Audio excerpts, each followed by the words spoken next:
Hello and welcome to Blockbuster Review on Prudent Media. My name is Sachin Chatte and on this program we take a look at the latest releases. Today we will take a look at Neta, originally titled Nayagan in Tamil, which is Vijay's swan song. Let's take a look at it. Nayagan is Vijay's last film ever, 3 hours long, and it might just test your patience more than his fans' loyalty. Well, that's Neta, originally titled Nayagan in Tamil, which is actor turned politician Vijay's swan song. Getting it into theatres was its own drama. There were piracy leaks, censor board fights, and even court battles. Now that Vijay's gone full-time into politics, this is officially his goodbye to cinema. Fans aside, this is an endurance test. It wants to be socially conscious and let its hero flatten dozens of villains in slow motion.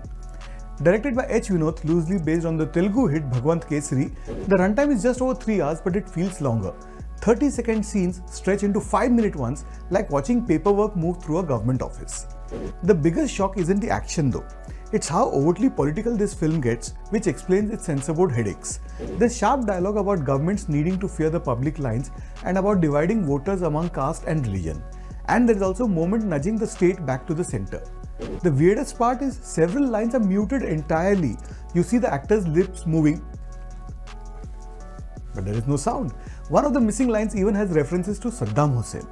As for the story, we meet Thalapathy Vetri Kondan, played by Vijay, and who is in prison, where he treats it like a personal gym. Now, why is a cop in jail? You'll wait hours for that answer. He's raising a girl, Viji, determined to get her into the Indian army. Meanwhile, in a fictional African country, Bobby Deol's John Himmler busts out of prison, beating up an army, and then inexplicably sails to India instead of taking literally any faster option. Well, that gives us a cue for shaky VFX, exploding ships, and graphics that look like they missed the last rendering. The film also tries to tackle everything at once. Women's empowerment with Vetri strolling into a military academy like it's a walk-in clinic. A public service announcement style warning to kids about predators, and anti-dictatorship messaging delivered mid-fist fight. It's a film that wants to say something about everything, whether or not it fits in the story. There are random musical numbers whenever the plot pauses for breath.